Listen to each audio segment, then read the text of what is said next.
വാമേ അമ്മ കൊടുത്തു. വേണ്ട, മോള് കൊടുത്തിട്ടെ. ഐശ്വര്യമുള്ള ഒരാൾ കോളത്തിട്ട അപ്പൊ അതല്ലേ നല്ലത്. നല്ല കാര്യം നടക്കുമ്പോ അവളെ ഇളക്കാതെ. അമ്മേ, അമ്മ വാ.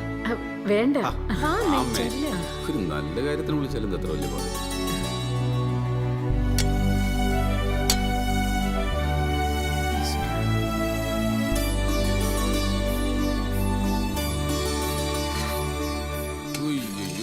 ഇനി ഞാൻ നിന്നാ പണി കിട്ടും. ഇന്നും ബാങ്കിൽ പോണോ നിനക്ക്? സ്റ്റാഫ് രണ്ടും കണക്കാച്ചാ. ഇനി ചെല്ലുമ്പോ അറിയാ എന്തൊക്കെ പുകല ഉണ്ടാക്കി വെച്ചിട്ടുള്ളതെന്ന്. അമ്മേ ഞാൻ ഇറങ്ങട്ടെ. അപ്പൊ എല്ലാരോടും അച്ഛാ. ആ അമ്മേ മോള് പായസം നോക്കിക്കൊള്ളണേ.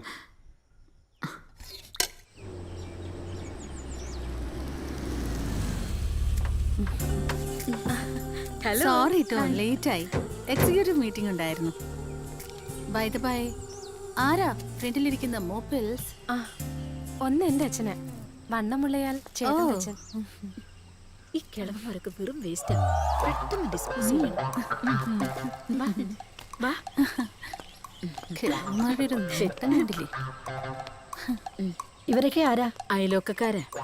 ഇളക്കവും പത്രാസും ഒക്കെ കണ്ടിട്ട് കുഴപ്പക്കാരാണെന്നാ തോന്നുന്നു. അയ്യോ, പുറത്തുനിന്ന് കണ്ടപ്പോ ചെറുതാണെങ്കിലും നല്ല വീടാണെന്ന് തോന്നി.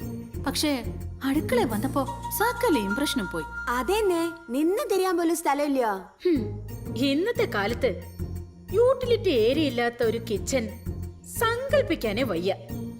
അയ്യോ, ഇറ്റ്സ് ഹൊറിബിൾ. വീട് കാണാൻ വന്നപ്പോ മഞ്ജു ഇതൊന്നും ശ്രദ്ധിച്ചില്ലേ? ഞാനല്ല വന്നത്, കുട്ടിയേട്ടനും അച്ഛനും കൂടിയാ. Never mind Manju. കുറച്ചു കാലം താമസിച്ചു കഴിഞ്ഞ് ഈ തങ്ങ ഇടിച്ചു പൊളിച്ച് കളഞ്ഞാ മതി. പുള്ളിക്കാരൻ ആളെങ്ങനെയാ? റിസപ്റ്റീവ് ആണോ? എല്ലാ കാര്യത്തിലും മഞ്ജുവിന്റെ അഭിപ്രായം കൂടി ചോദിക്കാറുണ്ടോ? മുഖം മനസ്സിന്റെ കണ്ണാടിന്നാണ്. അങ്ങനെയല്ല, എല്ലാത്തിനും ഞാൻ എന്റെ സജഷൻസ് പറയും. പക്ഷേ പുള്ളിക്കാരൻ പിടിച്ച മുയലിന് 3 കൊമ്പ. അതല്ലേ സത്യം? അങ്ങനല്ല. നോക്ക് മഞ്ജു, ഇത് മഞ്ജുവിന്റെ മാത്രം പ്രശ്നമല്ല. അടിച്ചമർത്തപ്പെട്ട ഭാര്യ അതൊരു ആഗോള പ്രതിഭാസമാണ്. സ്ത്രീകൾ സംഘടിക്കുക, അത് മാത്രമേ ഉള്ളൂ ഈ പ്രശ്നത്തിന് ഒരു പരിഹാരം. സമാന ചിന്താഗതികളുള്ള സ്ത്രീകൾ കൈകോർക്കുക. ഈ ആശയത്തിൽ നിന്നും ജന്മം കൊണ്ടതാണ് സ്ത്രീ സമത്വവേദി എന്ന പ്രസ്ഥാനം. സ്ത്രീയും പുരുഷനും സമാസമം. അതാണ് ഞങ്ങളുടെ മുദ്രാവാക്യം. ഗംഗേ, നീ നമ്മുടെ ബ്രോഷറിലേക്ക് എടുത്തു. മഞ്ജു, സമയം കിട്ടുമ്പോ ഇതൊന്നും മനസ്സിരുത്തി വായിക്കേ. This is interesting and thrilling too. അതെ മഞ്ജു, ഒറ്റയ്ക്കാണെന്നുള്ള ചിന്ത ഇതോടെ അങ്ങ് ഉപേക്ഷിച്ചേക്കുക. ഏത് പാതിരാത്രിക്കും എന്താവശ്യത്തിനും വിളിച്ചാ മതി, ഞങ്ങളുണ്ടാവും കൂടെ. By the by Manju, next month meeting എന്റെ വീട്ടിൽ വെച്ചാ. Please do drop in, okay? Saturday 23 date മറക്കണ്ട. Okay darling, see you. Bye. Bye bye. Bye Manju. Bye Manju. പാവം കുട്ടിയല്ലേ? അതെ അതെ. സ്ത്രീ പുരുഷന്റെ അടിമയല്ല, സ്ത്രീ അബലയുമല്ല. വെക്കാനും വിളമ്പാനും മാത്രമല്ല സ്ത്രീ ജന്മം. സ്ത്രീകൾക്കെതിരെ എന്ത് അതിക്രമം ഉണ്ടായാലും ഞങ്ങൾ അതിൽ ഇടപെട്ടിരിക്കും.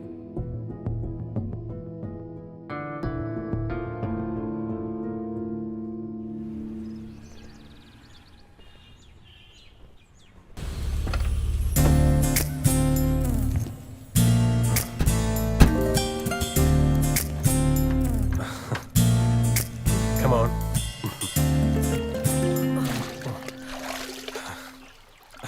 നീ ഇത്ര പൊട്ടിയാന്ന് ഞാൻ വിചാരിച്ചില്ല. Try to understand me Willy. വെറും ഒരു കൗതുകത്തിന് വേണ്ടി പോയതാ മീറ്റിങ്ങിന്. മേലുദ്യോഗസ്ഥന് എങ്ങനെയുണ്ടെന്ന് ചോദിച്ചു. കഷ്ടകാലത്തിന് ഞാൻ പറഞ്ഞു ആളിത്തിരി കുഴപ്പക്കാരനാണെന്ന്. അത്രേ. അവളുമാര് വലയം വിരിച്ച് കാത്തിരിക്കായിരുന്നു ഇരയെ കിട്ടാൻ. അവളുമാര് ഫെമിനിസ്റ്റ് ആണെന്നൊന്നും എനിക്കറിയില്ലായിരുന്നു. ഈ ഫെമിനിസം എന്നൊക്കെ പറയുന്നത് ഒരു തരം തട്ടിപ്പ. പുരുഷന്റെ സ്നേഹം നിഷേധിക്കപ്പെടുമ്പോ അതിൽ നിന്നുണ്ടാകുന്ന ഒരു തരം ഫ്രസ്ട്രേഷൻ. ആദ്യം പുരുഷവർഗത്തോടുള്ള വെറുപ്പ്, പിന്നെ അത് ലോകത്തോട് മുഴുവനുള്ള പകയും വിദ്വേഷമൊക്കെ ആയിട്ട് മാറും. നിന്നെ സ്നേഹിക്കാൻ ആണൊരുത്തിനിവിടെ തടിവടി പോലെ നിൽക്കുമ്പോ നീ എന്തിനെതിലൊക്കെ പോയി ചാടുന്നത്? അതെ അതെ, ഈ ആണൊരുത്തിന് ആണ്ടിനും സംക്രാന്തിക്കല്ലേ കയ്യില് കിട്ടുന്നത്. ഇവിടുന്ന് മുങ്ങിയ പിന്നെ പൊങ്ങുന്നത് അങ്ങ് ദുബായില്. ആ, നീ പറയുന്ന കേട്ടാ തോന്നും ഞാൻ ടൂറിന് പോവാണെന്ന്. പച്ചരി വാങ്ങിക്കാൻ വേണ്ടിയിട്ടുള്ള ഓട്ടമല്ലേ? 5 സ്റ്റാർ ഹോട്ടലിലെ സ്വിമ്മിംഗ് കോച്ചിന് എന്ത് ഉലുവ കിട്ടാനാ? എന്നാ പിന്നെ മോനൊരു കാര്യം ചെയ്യും, ഈ ആർത്തി പിടിച്ചുള്ള ഓട്ടോ ഒക്കെ തീരുമ്പോ just give me a ring. Oops, അപ്പോഴേക്കും പിണങ്ങിയോ? ഞാനൊരു തമാശ പറഞ്ഞല്ലേ. എന്നെ കാത്തിരിക്കുക കൊച്ചുമ്മമാരെ മീറ്റിങ്ങിന്. പോകുന്നൊക്കെ കൊള്ളാം, പേപ്പർ ഒന്ന് സൈൻ ഇട്ട് ഓ കൊടുത്തേക്കല്ലേ. പിന്നെ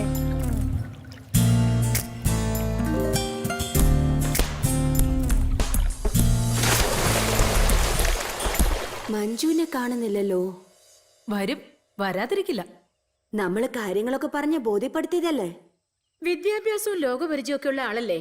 വരും വരും. പുരുഷ മേധാവിത്വത്തിന്റെ ഒരു ചെറു സൂചനയെങ്കിലും അത് വീട്ടിലാവട്ടെ ജോലി സ്ഥലത്താവട്ടെ നമ്മുടെ ശ്രദ്ധയിൽപ്പെട്ടാൽ ആ നിമിഷം നമ്മൾ പ്രതികരിച്ചിരിക്കണം. നാം ഇനി ഒരടി പിന്നോട്ടില്ല. നിങ്ങളുടെ എല്ലാവരുടെയും പൂർണ്ണ സഹകരണം പ്രതീക്ഷിക്കുന്നു. ജയ് നാരി. അടുത്തതായി ഗംഗാദേവി.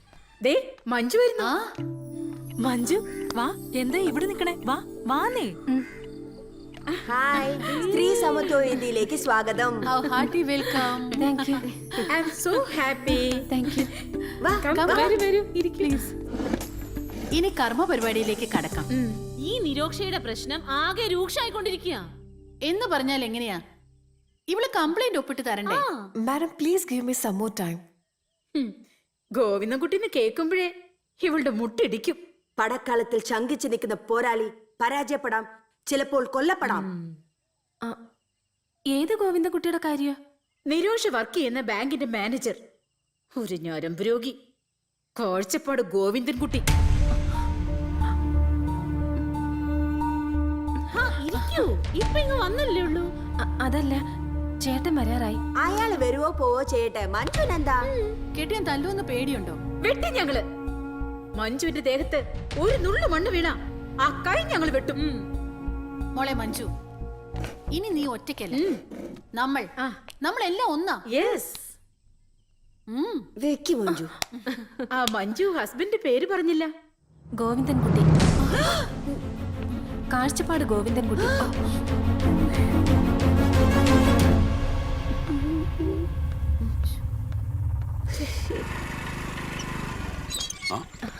നീ എന്താ ഇവിടെ? ഗംഗയുടെ അടുത്ത് വന്നതാ. ആ വാ കേറ്.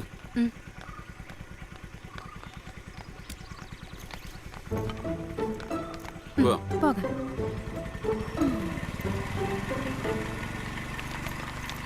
അപ്പൊ അയാളാണ് ഇയാള്. സംഗതി എളുപ്പമായി. തപ്പിപ്പോണ്ട കാര്യമൊന്നുമില്ലല്ലോ.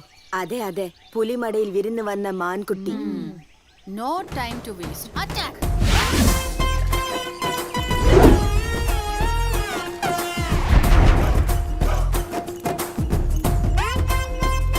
അകത്തേക്ക് വരാമോ ആവോ? ആ? അയ്യേ, നാണമില്ലാതെ വീണ്ടും വന്നോ? അങ്ങനെ തോറ്റോടുന്ന ഏന ഒന്നുമല്ല ഞങ്ങള്. ഈ കുട്ടിയുടെ പ്രശ്നത്തിന് ഒരു പരിഹാരം ഉണ്ടാക്കിയിട്ടേ ഞങ്ങൾ ഇനി ഇവിടെ നിന്ന് പോകുന്നുള്ളൂ. എടോ, താനൊരു സർക്കാർ ഉദ്യോഗസ്ഥയല്ലേ? നാണമില്ലേ തനിക്ക് വേലയും കൂലി ഇല്ലാത്ത ഇവളുമാരെ കൂടെ ചുറ്റിയടിക്കാൻ? ഇയാള് നാളെ ബാങ്കിൽ വാ, നമുക്ക് സംസാരിക്കാം ഒറ്റയ്ക്ക്. പെണ്ണുങ്ങളുടെ അടുത്ത് താൻ ഒറ്റയ്ക്ക് സംസാരിക്കത്തുള്ളൂ. പെണ്ണുങ്ങളോട് ഞാൻ ഒറ്റയ്ക്ക് സംസാരിക്കണോ അതോ കൂട്ടമായിട്ട് സംസാരിക്കണോ എന്ന് ഞാൻ തീരുമാനിക്കും. കൊച്ചമ്മമാരെ തൽക്കാൻ സ്ഥലം കാര്യാക്ക്. കുട്ടിയേട്ടാ വേണ്ട, വേണ്ട കുട്ടിയേട്ടാ വേണ്ട. നിനക്കെന്താ ഇവിടെ കാര്യം? പോയി ചായ ഉണ്ടാക്കടി. അല്ല, അതെ, ഈ ചായ എന്ന് പറയുന്നതേ കുറച്ച് വെള്ളം അടുപ്പത്ത് വെച്ച് തേയിലയും പാലും അതിലേക്കിട്ട് ചൂടാക്കിയാൽ ഉണ്ടാവുന്ന സാധന. പെണ്ണുങ്ങൾ ചൂടാക്കിയാലേ പാല് തിളയ്ക്കുള്ളൂ എന്ന് എവിടെ എഴുതി വെച്ചിട്ടൊന്നുമില്ലല്ലോ. ഓഹോ, അപ്പൊ കൊച്ചമ്മമാരെന്നെ ചായ ഉണ്ടാക്കി പഠിപ്പിക്കാൻ വന്നാണല്ലേ? ചായ മാത്രല്ലടോ, തനിക്കറിഞ്ഞൂടാത്ത പലതും പഠിപ്പിച്ചിട്ടേ ഇന്ന് ഞങ്ങൾ ഇവിടുന്ന് പോകുന്നുള്ളൂ. സ്ത്രീ സമത്വ വേദിയുടെ എക്സിക്യൂട്ടീവ് മെമ്പറാണ് ഈ നിരോഷ. നിരോഷയെ നിങ്ങൾ ബാങ്കിൽ വെച്ച് പീഡിപ്പിക്കാറുണ്ടോ? പീഡിപ്പിക്കാറൊന്നുമില്ല, ഇടയ്ക്ക് പഠിപ്പിക്കാറുണ്ട്. ജോലി ചെയ്യാനാണ് സർക്കാർ ശമ്പളം തരുന്നത്, അല്ലാതെ മൊബൈലിൽ ശൃംഗരിക്കാനല്ല. ഒരു സർക്കാർ ഉദ്യോഗസ്ഥയുടെ ഡ്രസ് കോഡ് കണ്ടില്ലേ? മിസ് ഫെമിന കോമ്പറ്റീഷന്റെ കാറ്റ് വോക്കിന് ചേരും ഇത്. നിങ്ങൾ ഏതൊരു റിസർവേഷൻ കൗണ്ടറിലും വേണേ പോയി നോക്കിക്കോ, ഒച്ചഴയുന്നത് പോലെ ഒരു ക്യൂ ഉണ്ടാവും. അതിന്റെ അങ്ങേ തലക്കിൽ ടിക്കറ്റ് കൊടുക്കുന്ന ഒരു പെണ്ണായിരിക്കും. സ്ത്രീ സംവരണത്തിന്റെ കുറുക്കു വഴികളിലൂടെയല്ല, മെറിറ്റിലൂടെ വേണം അധികാര കസേരകൾ ഉറപ്പിക്കാൻ. ഒരു സ്ത്രീ ആയിരുന്നു. അതെ, അല്ലെന്ന് ഞാൻ പറഞ്ഞില്ലല്ലോ. പക്ഷേ കണ്ട നായിക്കും പേയ്ക്കൊന്നും ആ പേര് ചേരില്ലല്ലോ. എന്താണോ താൻ വിളിച്ചത്? നായെന്നോ? വെറും നായല്ല, പേ പിടിച്ച നായ. പേപ്പട്ടി. തനിക്ക് ഞങ്ങൾ അറിഞ്ഞൂടാ. പെണ്ണൊരു കംപ്ലൈന്റ് എഴുതി കൊടുത്താലേ അതില് പിന്നെ ചോദ്യവും പറച്ചിലൊന്നുമില്ല. സാക്ഷിയും വേണ്ട, ഒരു മണ്ണാങ്കട്ടയും വേണ്ട. പെണ്ണ് പറഞ്ഞാ മതി, ഒരു വാക്ക്, പെണ്ണിന്റെ ഒരു വാക്ക്. അറിയാം. ചോക്ലേറ്റിന്റെ ഐസ്ക്രീമിന്റെ ഒക്കെ പേരും പറഞ്ഞ് നീയൊക്കെ ഒരുപാട് കൊമ്പന്മാരെ മുട്ടുപിടിച്ചിട്ടുണ്ട്. നിന്റെയൊക്കെ അടിപ്പാവാടിയും കൊണ്ട് നടന്ന് സഹതാപോട്ടും വാങ്ങിച്ച് കുറെ തണ്ടികൾ അധികാരത്തിലേറിയിട്ടുണ്ട്. പക്ഷെ ആ കളി എന്നോട് കളിച്ചാലുണ്ടല്ലോ, ഇതൊക്കെ താൻ എന്ത് ചെയ്യൂടോ എന്ത് ചെയ്യുന്നു? കാണിച്ചു തരാം നിനക്ക്.